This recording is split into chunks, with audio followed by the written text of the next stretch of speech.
25 बड़ी खबरों के बाद आगे बढ़ते हैं। आम आदमी पार्टी छोड़ने के बाद बगावती सांसद न सिर्फ बीजेपी ज्वाइन कर रहे बल्कि अरविंद केजरीवाल पर बड़े आरोप भी लगा रहे हैं। केजरीवाल पर आरोप लग रहा है कि आम आदमी पार्टी अब अपने इंटरेस्ट में काम कर रही। बीजेपी के आरोपों को झूठा बताया जा रहा, गद्दार कहकर वार किया जा रहा। उधर हरभजन सिंह के घर पर प्रदर्शन हुआ है और घर के बाहर गद्दार तक लिख दिया गया। सवाल यह भी है कि क्या पंजाब में इस धक्के की असली पिक्चर देखने को मिलेगी। Report for debate.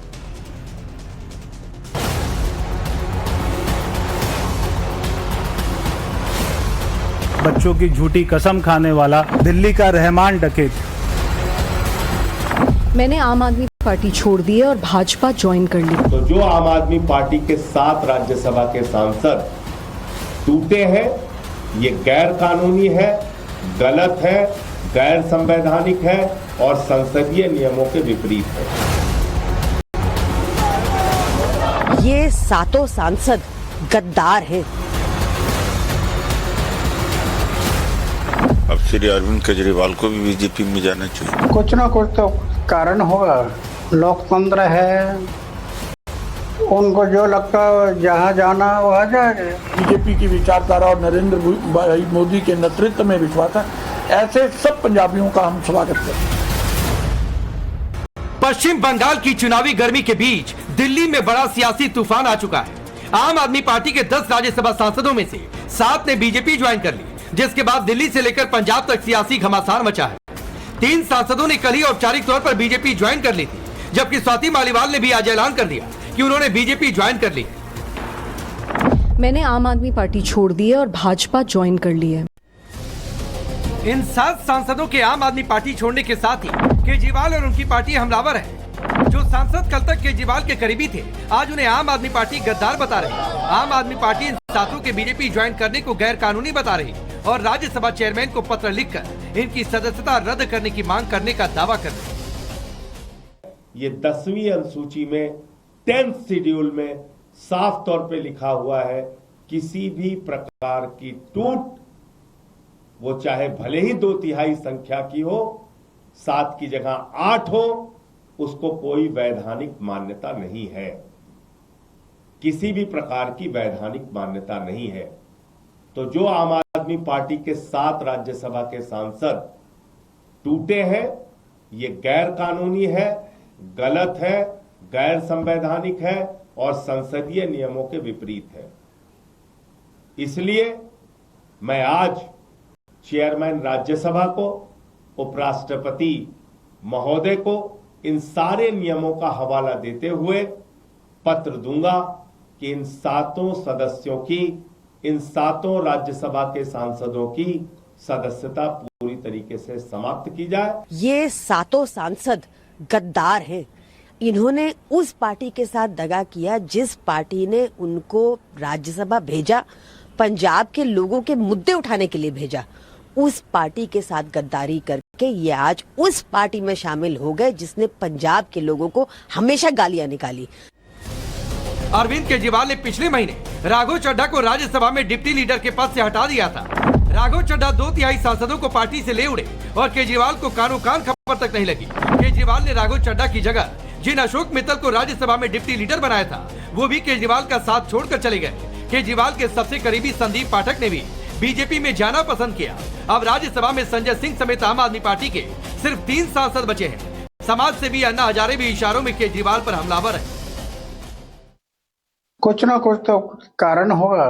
लोकतंत्र है, उनको जो लगता है जहाँ जाना वहाँ जाएंगे।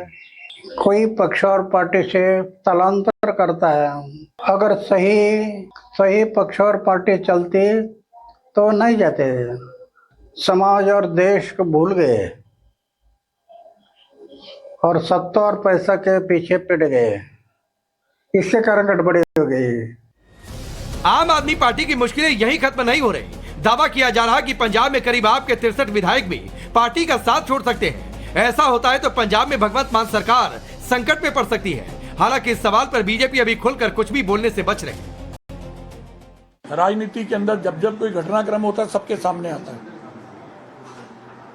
सबके सामने वो आता है। लेकिन मैं एक बात कहूंगा, जो पंजाब को बॉर्डर स्टेट है, जो पंजाब में अमन शांति का राज चाहते हैं, विकास का राज चाहते हैं, गुंडा फ्री राज चाहते हैं, कानून का राज चाहते हैं, ऐसे सब लोगों का जो पंजाब के हित में काम करना चाहते हैं, जिनका बीजेपी की विचारधारा और नरेंद्र भाई मोदी के नेतृत्व में विश्वास है, ऐसे सब पंजाबियों का हम स्वागत करते हैं। राघव चड्ढा ने बीजेपी ज्वाइन कर ली है। आम आदमी पार्टी से बगावत के साथ ही राघव चड्ढा के इंस्टा पर फॉलोअर्स भी तेजी से गिर रहे हैं। 23 अप्रैल को राघव चड्ढा के इंस्टाग्राम पर 14.6 मिलियन फॉलोअर्स थे।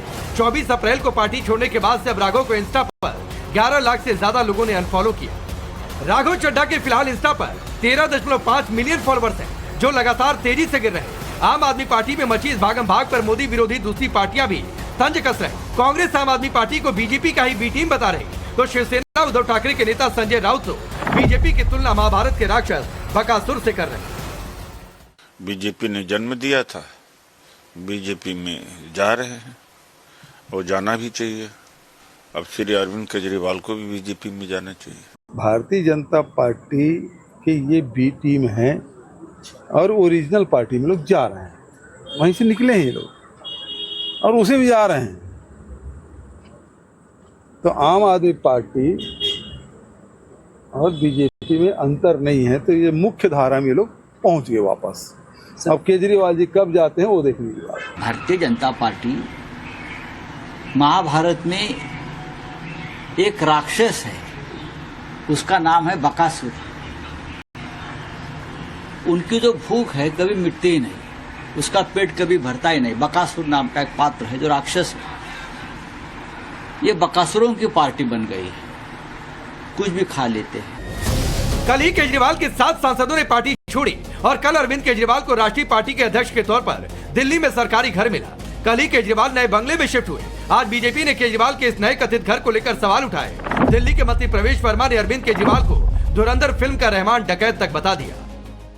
महात्मा गांधी जी की फोटो का सहारा लेकर, शहीद भगत सिंह जी, बाबा साहब अंबेडकर जी की फोटो का सहारा लेकर, आम आदमी पार्टी की टोपी पहनकर 1 रुपए के स्टैम्प पेपर के ऊपर में एफिडेविट देने वाला कि मैं सरकारी घर नहीं लूंगा, बंगला नहीं लूंगा, गाड़ी नहीं लूंगा, बच्चों की झूठी कसम खाने वाला दिल्ली का रहमान डकैत। प्रवेश वर्मा के आरोपों का आम आदमी पार्टी ने फौरन खंडन किया। दावा किया कि प्रवेश वर्मा जो भी तस्वीर दिखा रहे वो सारी फेक है। आम आदमी पार्टी नेताओं ने बीजेपी की ओर से जारी तस्वीर को फर्जी और झूठा बताया। इसका तो नाम ही है भारतीय झूठा पार्टी। झूठ फैलाने के लिए हिटलर के प्रचार सचिव गोयबल्स के सिद्धांत का ये लोग पालन करते हैं और इसी तरीके से ये झूठ फैलाने का काम करते हैं। तो चलिए आप ये रिपोर्ट देखिए। मैं आपका परिचय आज के मेहमानों से करवाता हूं। राधिका खेड़ा भारतीय जनता पार्टी के नेता और प्रवक्ता स्टूडियो में है। शिवराज पॉलिटिकल एनालिस्ट के तौर पर, नवीन जिंदल जी पॉलिटिकल एनालिस्ट के तौर पर, अभिषेक तिवारी आम आदमी पार्टी के नेता और प्रवक्ता, चंद्रमोहन शर्मा जी कांग्रेस पार्टी के नेता और सतीश के सिंह सर हैं वरिष्ठ पत्रकार। आप सबका बहुत बहुत स्वागत है। मैं शुरुआत एनालिस्ट के साथ करता हूं और एनालिसिस सतीश सर इस बात का कि आपको लगता है कि असली धक्का भी बाकी है, जिसकी चर्चा हो रही है कि 7 सांसदों वाला ट्रेलर था, असली पिक्चर पंजाब में देखने को मिलेगी।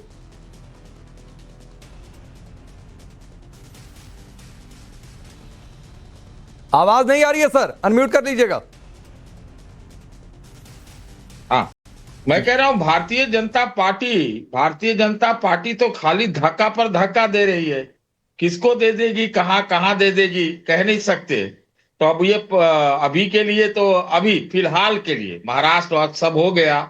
अब लगता है आप पार्टी पर है वो उनके ऊपर धक्का। तो अब जो कह रहे थे आपके रिपोर्ट में कि 62 संपर्क में है, तो ये पता नहीं पंजाब में ही देखिए कि एक धारा वाली पार्टी बीजेपी और तैयार हो जाए, विचारधारा वाला नहीं। तो जितने लोग आज आए हैं, कल आए हैं आप पार्टी से, वो धारा के में बहते हुए आए और वो कोई विचारधारा वाले नहीं है। तो भारतीय जनता पार्टी तो इधर से ले लो, उधर से ले लो, उधर ये कर दो, वो सब कर ही रही है। इसमें कौन सा रॉकेट साइंस है जी? इसमें कोई रॉकेट साइंस नहीं है। अच्छा, जो चले जा रहे हैं वो बिना कुछ सोचे समझे चले जा रहे हैं सर? नहीं, जो चले जा रहे हैं भाई कुपोषण के शिकार हो गए होंगे यहाँ पे, तो अपना पोषण के लिए भाजपा में जा रहे होंगे और भारतीय जनता पार्टी अपने हिसाब से लोगों को लेती है। आप देखिए ना भाई, कितने लोग बाहर से आकर के यहाँ मुख्यमंत्री तक बन गए। तो भारतीय जनता पार्टी को तो हम लोग जानते थे चाल चरित चेहरा वाला, तो वो तो अब वो सब कोई अब आइडियोलॉजी नाम की चीज नहीं है। और जो लोग गए हैं उनका जरा देख लीजिए, विश्लेषण कर लीजिए। तो एक तो केजरीवाल जी ने 3 उद्योगपतियों को लाया था, तो क्या कंसिडरेशन पर नेता के रूप में लाया था या और कोई और कंसिडरेशन? ठीक है, तो अब ऐसे ही राजनीति में होगा, चाहे ये पार्टी करे चाहे वो पार्टी करे। और दूसरी बात ये है कि आप पार्टी में अगर कुछ क्षरण होता है तो बत्ती बरेगी तो वो तो कांग्रेस पार्टी में बनेगी, बढ़ रही होगी कि वो लोग तो जश्न मना रहे होंगे अंदर अंदर। जी राधिका कुछ रिप्लाई करना चाहेंगी? कुपोषित थे वहां पर, यहाँ पर आप लोग पोषण दे रहे हैं। जैसे राजकुमार ठकराल, भीमलाल आर्या, गौरव गोयल, पंकज गुप्ता, सोनिया बंसल, हरि किशन बलकवार, योगेंद्र उपाध्याय, ये सारे के सारे पुराने विधायक हैं। और आपको याद होगा कांग्रेस पार्टी तो पूरी की पूरी मेघालय में पूरी की पूरी एनसीपी के अंदर, I think sorry Mamata Banerjee की पार्टी के अंदर विलय कर गई थी पूरी की पूरी पार्टी। जैसे इससे पहले उदित राज साहब की यहाँ पे बाइट चल रही थी जो भारतीय जनता पार्टी से कांग्रेस में चले गए, जैसे अलका लांबा जो कभी इधर जाती है कभी उधर जाती है। भाई सारे कुपोषण ना इनको इसी में दिखाई देता है तो भारतीय जनता पार्टी में आ जाते हैं। जो इन ठग गैंग के अंदर चले जाते हैं वो जी पाक साफ होते हैं, उनको कोई कुपोषण नहीं होता, वो तो सच में पछताए हुए हैं, वो तो सब बर्बाद हुए हुए सारी, मतलब तब भाजपा गंदी हो जाएगी, कोई किसी नहीं होता। लेकिन जब पूरी की पूरी पार्टी विलय हो जाएगी ममता बनर्जी की पार्टी में मेघालय में, तो ये सतीश जी तालियां बजाएंगे सारे के सारे। अब अलका लांबा देखिए, कभी कांग्रेस में होती है, कभी पाप में जाती है, कभी कांग्रेस में आ जाती है, महिला कांग्रेस के अध्यक्ष बन जाती है। आपको पता है कांग्रेस पार्टी के फ्रंटल ऑर्गेनाइजेशन के 3 अध्यक्ष ऐसे हैं जो दूसरी पार्टी में से आए हुए हैं, जो रोज बाइट देते हैं। उनकी एक तो यही थे अनऑर्गेनाइज वर्कर कांग्रेस के जो भारतीय जनता पार्टी से गए। तो जब उधर चले जाते हैं तो सब वाह वाह है, इधर आ जाता है तो सब थू थू हो जाता है। क्यों भाई? अगर कोई भारत को आगे बढ़ाने के लिए जो भारत के साथ पार्टी खड़ी है उसमें आना चाहता है तो तकलीफ क्या है? आपको खुशी तब होती है जब पाकिस्तान प्रेमी और चीन प्रेमी के साथ कोई लोग जाते हैं। सतीश सर 30 सेकंड और। आपको यही मैं कह रहा हूं कि आप सर पत्रकार से ज्यादा एनालिस्ट की तरह, पॉलिटिकल नेताओं की तरह बयान देते हैं। और आप देखिए जो नाम गिनाए यहां पर राधिका ने, उन नामों की चर्चा आप नहीं करते हैं। नहीं, और भी नहीं भाई, आपने राधिका जी का खुद का नाम तो लिया ही नहीं कि बेचारी सताई हुई थी कांग्रेस पार्टी में। नहीं, सताई हुई थी कांग्रेस पार्टी में। तो हम तो उम्मीद कर रहे हैं द्वारा कांग्रेस के मुख्यालय में बंद करी गई थी। अगर आप एक महिला का साथ नहीं दे सकते तो यहाँ आपकी उम्र का लिहाज करोगे। अभी भी वक्त है सतीश जी, हर बार आप डिबेट में सबसे सुन के जाते हैं। अपनी जबान पे लगाम रखिएगा शुरुआत करने से पहले। घर में आपकी भी बेटियां होंगी, ग्रैंड चिल्ड्रेन होंगे, बहुएं होंगी, पत्नी होगी, महिलाएं आपके घर में भी होंगी, तो महिला का आदर करना सीखेगा। मैं तो आपके पहले ही बता रही हूँ। अरे मैं आपके बेहतरी के लिए कह रहा हूँ राधिका जी। मेरी बेहतरी के लिए राम जी है, आपको चिंता करने की जरूरत नहीं है। मेरे प्रभु राम और मेरे माता पिता है, आप अपने चिंता करिए, मेरी छोड़ दीजिए। अरे आप काहे इतना गर्म हो रही हैं? मैं जरूरत नहीं, परेशान तो आप हो रहे हैं, एसी कमरे में बैठ के भी पसीना आपके चेहरे पे दिख रहा है और परेशान गर्म मैं हो रही हूँ। कमाल करे सतीश जी, मैं नहीं होती। मेरा काम है कि मेरे जबान और जो मैं शब्द बोलूं उसकी वजह से 7 लोग जो बैठे इतने फुदफुदाए कि बिना गैस के पॉपकॉर्न बनने लग जाए। ठीक, आप अपना विचारधारा को आगे बढ़ाइए और ऐसे ही सब पार्टियों से फसोट के लोग लाइए। में चले जाएंगे तो नहीं, ठीक है सर, ठीक है, मैं आगे बढ़ता हूं। बीजेपी में लोग जाए तो आपको लगता है खींचकर खसीट कर चले गए, आज कहीं दूसरी जगह चले जाते हैं तो वो ठीक लगता है, लेकिन ये बात तो ठीक नहीं है। अभिषेक तिवारी आपकी पार्टी में भी कई सारे लोग आए, कई सारी चर्चा है। कांग्रेस के लोग तो ये पूछ रहे हैं कि केजरीवाल जी कब जाकर बीजेपी ज्वाइन कर लेंगे। राकेश जी, मुझे लगता है कि भारतीय जनता पार्टी का पुराना पैंतरा है, ये पैंतरा पुराना हो चुका है। इनका जहां जहां भी चुनाव होता है उससे पहले वहां जाकर के पार्टियां तोड़ने का कार्य करते हैं, नेताओं को लाने का काम करते हैं, और ये भारतीय जनता पार्टी पंजाब के अंदर कर रही है। लेकिन एक बात मैं आपको कह रहा हूं और ये कहीं नोट कर लीजिएगा, इसको रिकॉर्ड कर लीजिए। राघव चड्ढा और संदीप पाठक जो आम आदमी पार्टी के रिजेक्टेड लोग हैं, जिसको आम आदमी पार्टी ने एक बरस पहले ही लगभग किनारे कर दिया था। भारतीय जनता पार्टी को लगता है कि आम आदमी पार्टी के रिजेक्टेड लोगों से पंजाब के अंदर सरकार बना लेंगे या पंजाब के अंदर सरकार चला लेंगे, तो मुझे लगता है इनकी ये गलत फहमी है। पंजाब कभी भी गद्दारी पसंद नहीं करता। इसका प्रमाण राघव चड्ढा के जो सोशल मीडिया अकाउंट है उससे देखा जा सकता है। एक बात। दूसरी बात, मैं एक चीज और कहना चाहता हूं। यही भारतीय जनता पार्टी जो अभी 10 दिन पहले की बात है, अशोक मित्तल जी के घर पे ईडी की रेड होती है, Bharatiya Janata party proper press conference बुलाती है और प्रेस कॉन्फ्रेंस बुला करके राघव चड्ढा और अशोक मित्तल को दुनिया का सबसे बड़ा भ्रष्टाचारी कहती है। आज उसी राघव चड्ढा संदीप पाठक अशोक मित्तल को अपना दामाद बनाने के लिए तैयार है, रेड कारपेट बिछा करके उनका स्वागत कर रहे हैं, फूल माला दे रहे हैं। एक बात और एक बात अभिषेक भाई एक बात, मैं 30 सेकंड नहीं 1 मिनट दे दूंगा। मैं आ रहा हूं सतीश सर, मैं आपको 30 सेकंड नहीं 1 मिनट दे दूंगा। मेरी एक बात का जवाब दे दीजिए। अभी मेरे प्रोड्यूसर ने बोल दिया, हालांकि मैं ये सवाल थोड़ी देर बाद पूछने वाला था, लेकिन चूंकि उन्होंने कह दिया तो मैं पूछ लेता हूं। सर आप बहुत मासूमों टाइप की बात करते हैं, तो सियासत में इतनी मासूमियत होती नहीं है। अब पूछिए कैसे? 2022 के विधानसभा चुनाव में संदीप पाठक और राघव चड्ढा की भूमिका क्या थी, ये हर कोई जानता है। जो भी थोड़ा सा पत्रकारिता करता है, जो भी एनालिस्ट है, पंजाब में अगर आम आदमी पार्टी खड़ी हुई तो संदीप पाठक और राघव चड्ढा की वजह से ये इसकी चर्चा होती है और आप ही के लोग करते हैं। सर दूसरी बात सुन लीजिए सर, दूसरी बात, और अशोक मित्तल के ही घर में अरविंद केजरीवाल रह रहे थे, कानों कान भनक तक नहीं लगी, हो गया खेला।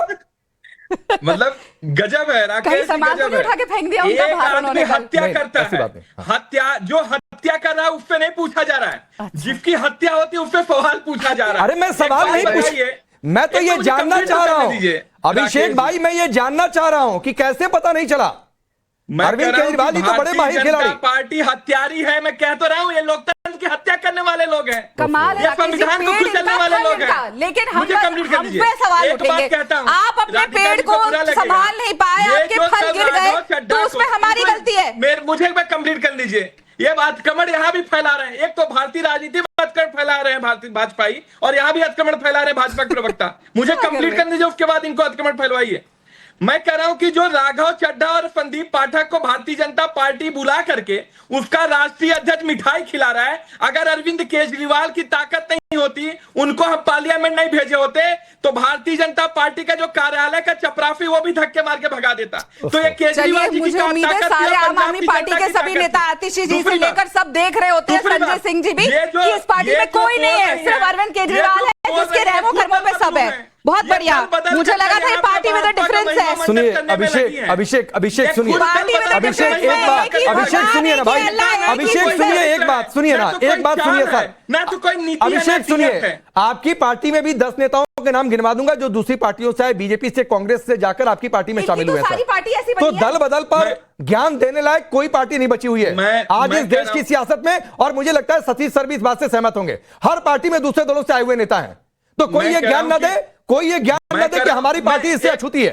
तो सर प्लीज नहीं राकेश जी कंप्लीट कर दीजिए। किसी भी नेता का किसी पार्टी को छोड़ के दूसरी पार्टी में जाना एक बात होती है, अच्छा। लेकिन 10 दिन पहले ईडी की रेड होती है, सीबीआई की रेड होती है। अरे तो एक अशोक मित्तल भाई, राघव चड्ढा पर कौन सी रेड हुई, हरभजन सिंह पर कौन सी रेड हो गई, स्वाति मालीवाल पे क्या हुआ? स्वाति मालीवाल का तो छोड़ दीजिए, 2 साल से चल रहा है। लेकिन मैं ये कह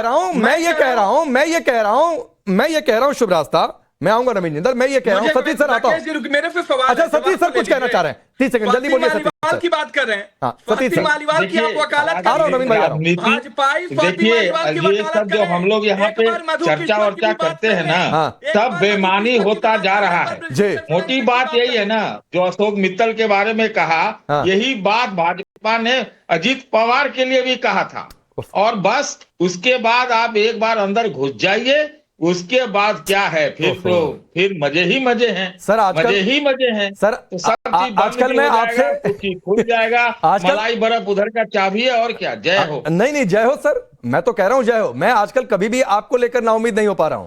मुझे लग रहा था कि आप भी अशोक मित्तल वाले में कूदेंगे और आप कूद गए, लेकिन शुभ रास्ता कोई नहीं बता पा रहा कि राघव चड्ढा पर कौन सा केस दर्ज था, कौन सी ईडी थी, और अशोक मित्तल का ये नाम गिनवा रहे हैं, हरभजन सिंह पर कौन सी रेड थी। ट्वीट दिखा रहा हूं, नहीं रुक जा राकेश जी। हाँ। ये 2 मई 2023 का भाजपा भारतीय जनता पार्टी का ट्विटर हैंडल है। हाँ, तो इसमें लिखा हुआ है, हाँ। दिल्ली शराब घोटाले में ईडी की दूसरी चार्जशीट में महाभ्रष्टाचारी राघव चड्ढा। चलिए हरभजन सिंह का बताइए, हरभजन सिंह का बताइए। मुझे वो दिखाइए, क्या कोई केस वापस हुआ है या नरेंद्र मोदी जी भारतीय जनता पार्टी हरभजन सिंह, संदीप पाठक और विक्रमजीत साहनी, हरभजन सिंह, अरे फिर वही बात है। शुभ रास्ता, चलिए एक राघव चड्ढा को लेकर इन्होंने ट्वीट दिखा दिया होगा नवीन भाई, शुभ रास्ता से टिप्पणी ले लो, आप वेरीफाई कर लीजिए। नहीं नहीं ठीक, अरे तो चलिए, मैं तो कह रहा हूँ राघव चड्ढा को भी मैंने छोड़ दिया, मान लीजिए आपके हिसाब से, लेकिन शुभ रास्ता ये हरभजन के घर के बाहर की तस्वीर है, ये हरभजन के घर के बाहर की तस्वीर है, गद्दार लिखवा दिया आज। उन पर कौन सा ईडी का केस था? विक्रमजीत साहनी, संदीप पाठक पर कौन सा था, कौन सा था उस पर? रुकिए शुभ रास्ता। राकेश जी, मैं समझ नहीं पा रही कि पंजाब में जो भी अभी हो रहा है, इसको लेकर के आम आदमी पार्टी अभी भी आत्मावलोकन के मोड में क्यों नहीं है? उनको क्यों लग रहा है कि राघव चड्ढा हो, विक्रमजीत साहनी हो, बाकी जो एमपीज हो और बाकी अन्य पॉलिटिशियंस हो, जो कि जारी ये सब केजरीवाल का किया धरा है। आप किसी कॉन्स्टिट्यूशनल पोस्ट पे हुए बिना अगर कहीं किसी आउट हाउस से चाहेंगे कि पंजाब की सरकार चला लें, तो ये भगवंत मान जी को स्वयं नहीं रास आएगा। और मैं बिल्कुल आश्चर्यचकित नहीं रहूंगी कि अगर भगवंत मान जी भी भाजपा ज्वाइन कर ले। दूसरी बात, भाजपा को भी ये सोचने की जरूरत है कि आप कैसे कैसे लोगों को अपनी पार्टी में ला करके आप क्या संदेश देना चाहते हैं उन लोगों को जो आइडियोलॉजिकली वैचारिक रूप से आपके साथ खड़े हैं। और इस पे बात होना इसलिए जरूरी है क्योंकि स्ट्रेटेजिकली आप किसी को पार्टी ज्वाइन करवा रहे हैं, उसके हिसाब से आप पार्टी का विस्तार कर रहे हैं। इससे इसको जस्टिफाई किया जा सकता है क्योंकि कोई पॉलिटिकल पार्टी एनजीओ नहीं होती कि आप उसको आप एक्सपेक्ट करें कि वो कुछ ग्रैंडर आइडियाज पे ही वो रहे और बात करे। पेचीदगी होती है और दाव पेच खेले जाते हैं, इसमें कोई दो राय नहीं है। लेकिन राघव चड्ढा जैसे लोग जो कि आज से 10 दिन पहले आप लंदन में जब वो थे तब वो बैठ करके मोदी जी को गाली दे रहे थे, वो आज भारतीय जनता पार्टी ज्वाइन करते हैं और उनको डिफेंड किया जा रहा है कि ना उनके ऊपर ईडी का केस नहीं था। ठीक है, आपकी मजबूरी है, राजनीतिक मजबूरी होगी कि आप पंजाब में विस्तार करने के लिए उनको लेकर के आ रहे हैं, लेकिन ऐसा मत बोल दीजिए कि आज के पहले ना तो नेता पैदा हुए राघव चड्ढा जैसा, ना आज के बाद होंगे। आप मुझे बताइए राकेश जी, आप स्वयं इतने मूर्धन्य पत्रकार हैं, राघव चड्ढा अपनी बदौलत एक कॉन्स्टिट्यूएंसी जीत सकते हैं क्या? ठीक बात। राघव चड्ढा ने पंजाब का नेतृत्व किया ना राज्यसभा में। आप मुझे बताइए 5 मुद्दे उन्होंने जो पंजाब के उठाए हो।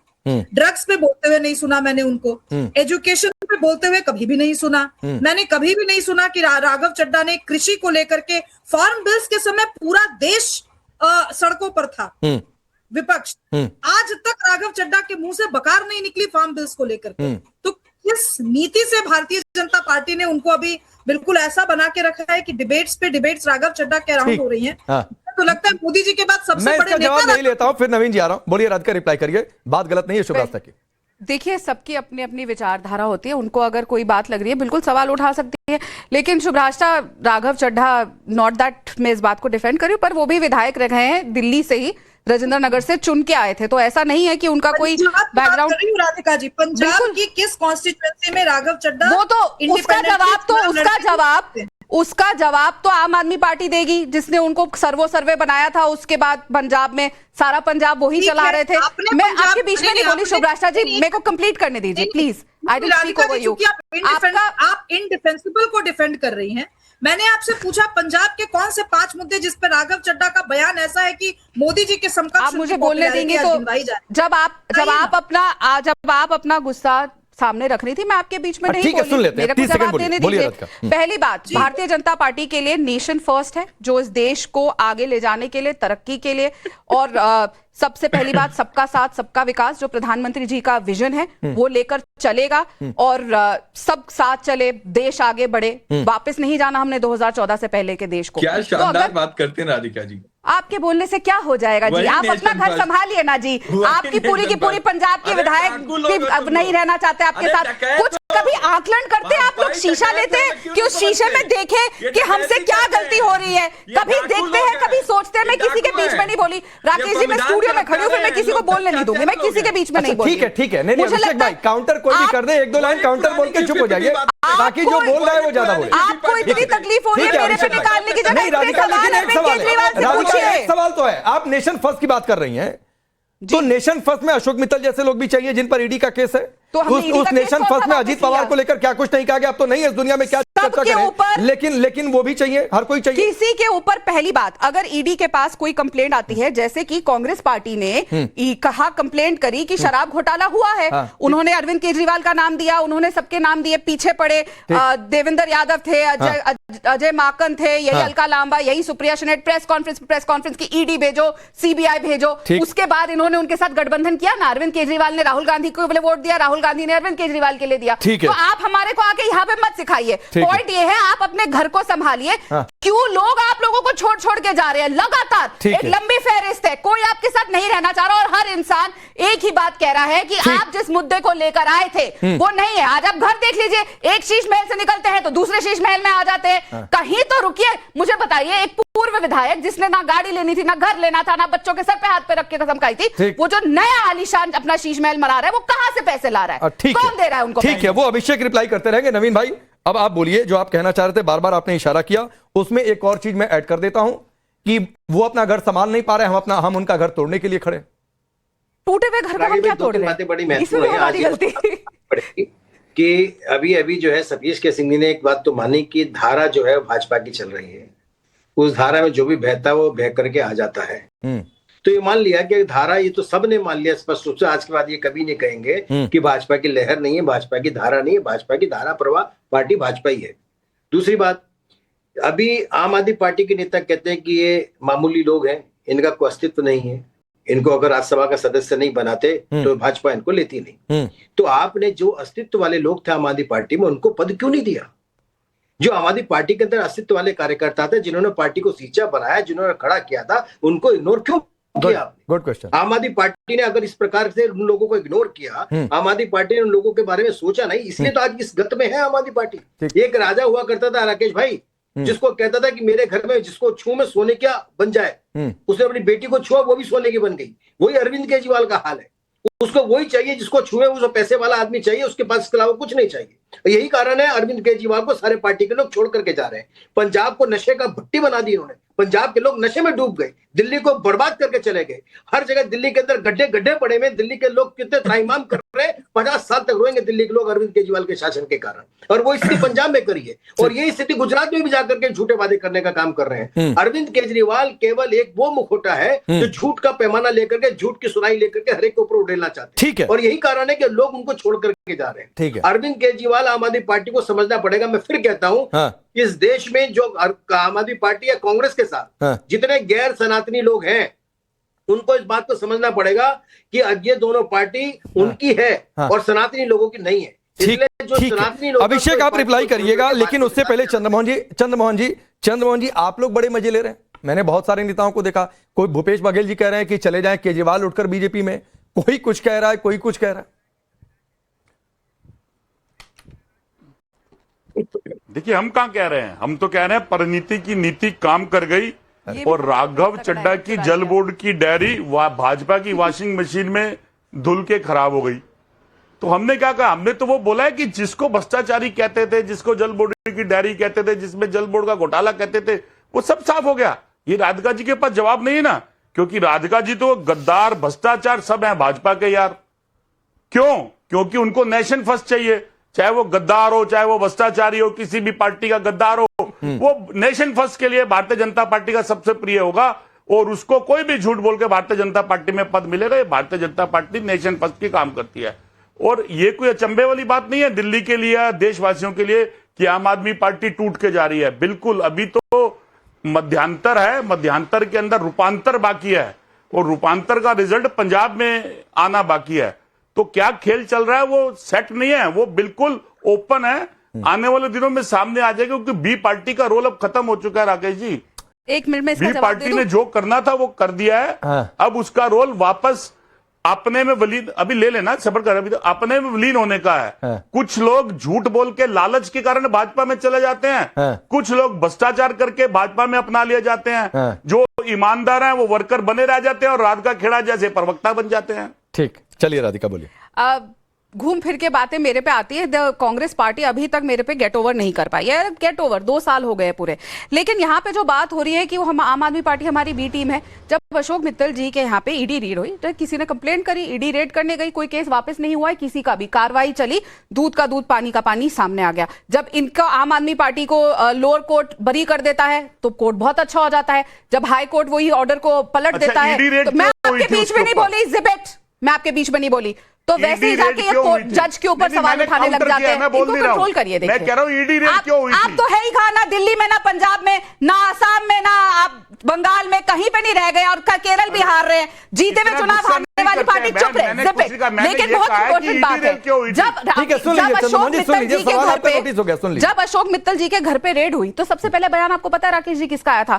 कांग्रेस के पंजाब के प्रदेश अध्यक्ष अमरिंदर सिंह राजा बरार का। आगे आके खड़े हो गए जी, उन्होंने कुछ नहीं किया। मेरे को तो समझ नहीं आ रहा ये वहां पे एक दूसरे के खिलाफ चुनाव लड़ रहे थे कि साथ चुनाव लड़ रहे थे। वही राजा बरार जिसको खुद स्वयं मुख्यमंत्री ने खड़े होकर कहा था राजा चुप हो जाओ वरना तुम्हारी फाइल खोल दूंगा जो तुमने ट्रांसपोर्ट का घोटाला किया था। आज तक 4 साल हो गए वो फाइल नहीं खुली, पूरे पंजाब इंतजार करता रहा और तुरंत तब से आप देखेंगे कभी भी एक शब्द राजा बरार ने मुख्यमंत्री के खिलाफ विधानसभा में नहीं बोला। और अब अशोक मित्तल जी के खिलाफ ने सबसे पहली बाइट, सबसे पहला रिएक्शन आम आदमी पार्टी के पाने से आने से पहले कांग्रेस के प्रदेश अध्यक्ष राजा वड़िंग, जो साथ साथ बिल्कुल राहुल गांधी के पीछे बैठते हैं पार्लियामेंट में। तो कोई तमाशा है और हमें बोलते हैं हम बी टीम में। अरे आप लोगों से अपना घर नहीं संभल रहा, साथियों का नहीं संभल रहा, और पहले कम से कम अपने फ्रंटल ऑर्गेनाइजेशन के अध्यक्ष तो ओरिजिनल बना लो, वो भी उधार के बनाए। बोलिए चंद्रमोहन जी।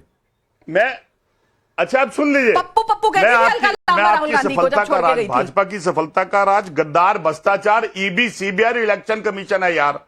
अरे मुद्दे की बात तो यह है कि आपको एकदम हजम कैसे हो गए वो भ्रष्टाचारी जिस पे आप प्रश्न खड़ा करते थे। हम तो सत्ता में है नहीं, ना कांग्रेस सत्ता में है, ना कोई और पार्टी सत्ता में है, लेकिन जिनके ऊपर आप ब्लेम लगाते थे, जिसको आप भ्रष्टाचारी कहते थे, जिनको अभी प्रवेश वर्मा दिल्ली के अंदर भ्रष्टाचार का एक स्लिप लगा के मुख्यमंत्री में नाम लगा रहे हैं, उनके राज्यसभा के सांसद आप हजम कैसे कर लेंगे? अरे घटोत्कच की कोई सीमा थी कुछ हजम करते समय? भाजपा की कोई सीमा नहीं है, सत्ता से है प्यार, गद्दार है मेरे यार, ये है भाजपा को नारा। अच्छा, भाजपा का अब ये होना चाहिए सब कुछ है मुमकिन, भ्रष्टाचार गद्दार है भाजपा को मुमकिन, बस ये नारा लगा हुआ बाप, आपके सब नारे बेकार हो गए अब। चलिए अब वो आपने सुना नहीं राहुल गांधी सोनिया गांधी जी को लेकर क्या कह दिया? मत जाइए राहुल जी के ऊपर मत जाइए, हम दिल्ली के ऊपर है। अब चलिए हम दिल्ली पे हैं, मत जाइए। आप पूरी दुनिया घूम लिए तो ये भी घूम लिया। नवीन भाई आ रहा हूँ। अभिषेक अच्छा बोलिए जल्दी से नवीन जी बोलिए। मेरा छोटा ये कहना है कि अभी आप बार बार ये कांग्रेस के नेता से कहना, वो कह रहे हैं कि कांग्रेस जो है, भाजपा जो है की बीटी में आम आदमी पार्टी, तो भैया दिल्ली में आपने उसको दूध क्यों पिलाया? जिस समय अरविंद केजरीवाल को भाजपा से अलग हुए तो कांग्रेस ने तो उसको जाकर के दूध पिलाया ना, और उसके बाद जो लात मार दी आपको, उसके बाद आप क्या तो क्यों बीटी में? जब कांग्रेस ने अगर उसको सत्ता में नहीं बैठाती तो दिल्ली का मुख्यमंत्री थोड़ी पड़ता अरविंद केजरीवाल। नहीं ये आप सुनिए नवीन भाई, ये तो जो अपने हिस्से का नहीं माना उसको बी टीम बोल देना है। ये लोग ओवैसी को भी बी टीम बोलते हैं, लेकिन राज्यसभा में बिहार में जाकर वोट ले लेते हैं, महाराष्ट्र में वोट ले लेते हैं इमरान प्रतापगढ़ी की जब बातचीत आती है तो। और ये खुद एमआईएम के नेता इस बात का जिक्र करते हैं कि हमने वोट किया है। तो वो छोड़ दीजिए सर, ये सियासी सहूलियत की बात है। अभिषेक मैं आपसे सवाल पूछ रहा था, जो बात नवीन जिंदल ने भी कही कि भाई आपके हिसाब से राघव चड्ढा, संदीप पाठक, इनकी कोई सियासी हैसियत नहीं, बहुत बड़ा उपकार आप लोगों ने किया। तो सर सियासत में कोई उपकार नहीं करता है, पहली बात। राकेश जी सुन लीजिए, सवाल पूरा सुनिए। जहां तक मेरी समझ है सियासत में कोई किसी पर उपकार नहीं करता है। दूसरी बात है कि अगर ये आपके लिए इतने नल एंड वॉइड थे तो फिर आप लोगों ने राज्यसभा क्यों भेजा? 22 विधानसभा चुनाव में जो इन लोगों ने आपकी पार्टी के लिए किया उसका रिवॉर्ड दिया, इसकी चर्चा होती है। राकेश जी अभी पहले वो मैं आपके प्रश्नों का जवाब दे देता हूं, फिर उसके बाद मुझे दीजिएगा जो भाजपा के प्रवक्ता और कांग्रेस के प्रवक्ता ने आम आदमी पार्टी के बारे में बोला, मैं उस पर प्रतिक्रिया अपना दूंगा। बोलिए। राकेश जी, राघव चड्ढा और संदीप पाठक के लिए जो आम आदमी पार्टी और अरविंद केजरीवाल जी ने किया है, मुझे लगता है कि जो उन्होंने उनके द्वारा कृत्य किया गया है, ये ना केवल आम आदमी पार्टी के लिए गद्दारी किया है, ना केवल हमारे कार्यकर्ताओं से गद्दारी किया है, बल्कि आने वाली पीढ़ियों से गद्दारी किया है। वो पीढ़ी अभिषेक भाई मैं आप ही के पास हूं सर। देखिए गद्दारी आप कह रहे हैं, वो सियासी एलिगेशन आपका अपनी जगह, गद्दारी हमसे नहीं की है, मैं वही कहना चाह रहा हूं। जिसके साथ कहिए सर, आप कहिए, आप जिसके साथ भी गद्दारी उन्होंने की। मेरा सवाल ये था ही नहीं, मेरा सवाल ये था कि आपने रिवॉर्ड दिया राज्यसभा का, तो कुछ किया ना आपकी पार्टी के लिए सर। 22 विधानसभा चुनाव में किसी ने स्ट्रेटजी बनाई, किसी ने कैंपेन को संभाला, किसी ने डोर टू डोर कैंपेन की स्ट्रेटजी बनाई, आपने रिवॉर्ड दिया ना सर, उन्होंने आपके लिए किया, आपने उनके लिए किया। राकेश जी मगर मेरे पूरा उत्तर सुन लेंगे तो आपके जवाब, प्रश्नों के जवाब मिल जाएगा। बोलिए। मैं कह रहा हूं कि राघव चड्ढा और संदीप पाठक के लिए जो आम आदमी पार्टी अरविंद केजरीवाल जी ने किया है, इन्होंने जो कार्य किया है भारतीय जनता पार्टी के साथ, वो भारतीय जनता पार्टी जो किसानों के खिलाफ 3 काले कानून लेकर के आए, जिनकी वजह से 800 किसानों ने अपनी शहादत दे दी, उनके साथ जाकर हाथ मिलाए हैं। ये केवल गद्दारी आम आदमी पार्टी से नहीं किए हैं, हर एक व्यक्ति से किए हैं जो भारतीय राजनीति में आकर के देश की सेवा करना चाहता है, देश की जनता की सेवा करना चाहते हैं। आने वाले समय में इनके कारण कोई भी नेता किसी व्यक्ति पे विश्वास नहीं करेगा। रोड पे चलते राघव चड्ढा को उठा करके अरविंद केजरीवाल जी ने पार्लियामेंट में भेज दिया। अरविंद केजरीवाल का क्या गुनाह था? संदीप पाठक को एक IIT का प्रोफेसर थे, उनको हमने पार्लियामेंट में भेज दिया। हम तो फिर से एक राघव चड्ढा पैदा कर लेंगे, 1000 राघव चड्ढा पैदा कर लेंगे, हम फिर से संदीप पाठक पैदा कर लेंगे, हमें उसका दिक्कत नहीं है। लेकिन आने वाली जो जनरेशन है उनके लिए इन्होंने दिक्कत कर दिया, उनके लिए होता है ना, वही पार्टी के पतन का कारण बनता है हमेशा। अब एक मिनट संदीप भाई, एक मिनट अभिषेक भाई, दूसरे वाली बात का आप जवाब दीजिएगा। मैं शुभरास्ता को थोड़ा सा यहां पर लाना चाहता हूं। शुभरास्ता, ये कह रहे हैं कि सियासी बैकग्राउंड क्या था? कल भी ये आम आदमी पार्टी के प्रवक्ता ने सवाल उठाया, पूरी आम आदमी पार्टी के नेता जो शुरू से थे उनका ही सियासी बैकग्राउंड क्या था, क्या पॉलिटिकल बैकग्राउंड था? चाहे वो अरविंद केजरीवाल रहे हो, चाहे कोई भी पार्टी के नेता रहे हो, सभी पहली बार सियासत में, और ये बिल्कुल गलत बात नहीं है, उनको 2-2 जगहों पर समर्थन मिला। तो ये कौन सा सवाल है कि पॉलिटिकल बैकग्राउंड नहीं था, हमने सड़क से उठाकर दे दिया सिंहासन पर? मैं कह रहा हूं राघव चड्ढा को जहां वो रहते थे गली का कुत्ता तक नहीं पहचानता। ये कौन सी बात होती है? ठीक है, शुभरास्ता से सवाल था, रुक जाइए, रुकिए शुभरास्ता, आपने उनको राज्यसभा दे दिया। शुभरास्ता बोलिए।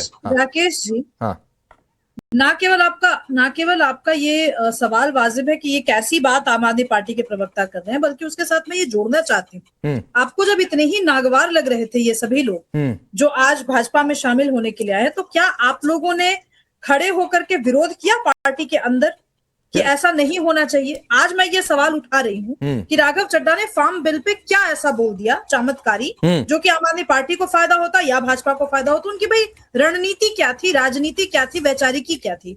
ये सवाल मैं आम आदमी पार्टी से भी तो पहले पूछूंगी ना। राघव चड्ढा पे तो बाद में इस पूछना पड़ रहा है क्योंकि वो भाजपा ज्वाइन कर रहे हैं। नहीं ज्वाइन कर रहे होते तो ये प्रश्न नहीं आते। लेकिन मैं आप, क्योंकि ये अज्यूम्ड था कि आम आदमी पार्टी एक नितांत करप्ट पॉलिटिकल पार्टी है जिसने आगे आने वाले किसी भी राजनीतिक प्रयोग की भ्रूण हत्या कर दी है। मैं यहां तक बोलने को तैयार हूं इस मुद्दे पर। अरविंद केजरीवाल की क्रेडिबिलिटी आज क्या है, इसके लिए मैं आम आदमी पार्टी के प्रवक्ता से बात नहीं करूंगी, स्वयं मैं साक्षी हूं। 2014 में हम जैसे लोगों ने अरविंद केजरीवाल पे ट्रस्ट किया था। हमें लगता था कि दिल्ली में मोदी जी की सरकार, केंद्र में मोदी जी की सरकार हो, दिल्ली में कोई ऐसी सरकार हो जो कि राजनीति का चेहरा। ठीक है, मैं जवाब दे लेता हूं अभिषेक से। अभिषेक, शार्प 30 सेकंड, और मैं उसमें एक चीज ऐड कर देता हूं। सर, आप किसानों की बातचीत कर रहे थे इसी अप्रैल में, और आपकी सरकार रहते हुए कहेंगे जगह बता दूंगा किन किन जगहों पर किसानों ने आंदोलन किया कि राज्य सरकार ने गेहूं की खरीद नहीं की, राज्य सरकार ने यह नहीं किया। बोलिए। राकेश जी, अरविंद केजरीवाल या आम आदमी पार्टी को कोई राजनीतिक विश्लेषक या किसी पार्टी का प्रवक्ता सर्टिफिकेट नहीं देगा कि हमारी क्रेडिबिलिटी क्या है, वहां की जनता तय करेगी, पंजाब की जनता तय करेगी हमारी क्रेडिबिलिटी क्या है। ये फिर से बोली, ये यहाँ भी आक्रमण फैलाते हैं, भाजपा ही गजब है भाई। ये अरविंद केजरीवाल का सीएम हाउस नहीं है पुराना कि लड़की नहीं बोल सकती और पीट दोगे, ये वो नहीं है, बाहर निकलो इस चीज में से। ये भाजपा का मंच नहीं है, भारत है, अरविंद केजरीवाल का सीएम ऑफिस नहीं है कि अपनी सांसद को पीट देंगे, मंच नहीं है। बिल्कुल बोलेंगे, जनता बोल रही है, भगा के भगाए दिल्ली से, पंजाब से भी एग्जिट तैयार है। हत्यारे लोग है, डाकू लोग है तुम लोग। हाँ, नूरा कुश्ती है राकेश जी, नूरा कुश्ती। डाकू हो, देखो डाकू किस तरीके की लैंग्वेज है, हत्यारा, डाकू। अच्छा चलिए, अरे भाई वो अभिषेक भाई बोलिए, अपनी बात पूरी करिए, समय ज्यादा नहीं है, जल्दी अपनी निराश, हताश, हारा हुआ इंसान कैसा होता है? ठीक है, राधिका बोले दीजिए, बोले। हाँ, मैं समझ गया। काले कानून का जो किसान के लिए लाए गए काले कानून का विरोध किए, चाहे वो संदीप पाठक हो, चाहे वो अशोक मित्तल हो, ठीक है, आज वो उसी पार्टी जाकर अरे इतने दिनों से वो तुम्हारी पार्टी के खिलाफ काम कर रहे थे, फिर भी उनका पार्टी से नहीं निकाला। नहीं, चलिए, समय इतना ही है। चंद्रमोहन जी, आपकी ये बात बिल्कुल ठीक। चंद्रमोहन जी ने बीच में मजे ले लिए फिर से यहाँ पर कि ये इनकी आपस में नूरा कुश्ती चल रही है, अब किसकी नूरा कुश्ती किससे तय करिए। लेकिन अभिषेक भाई, बहुत बार राज्य सरकार के खिलाफ भी प्रदर्शन हुआ है, पंजाब में आप जाइए, अलग अलग जगहों पर किसानों का। लेकिन खैर देखिए, सियासत है और सियासत के रंग बहुत है। आज वक्त इतना ही, आप सबका बहुत बहुत शुक्रिया।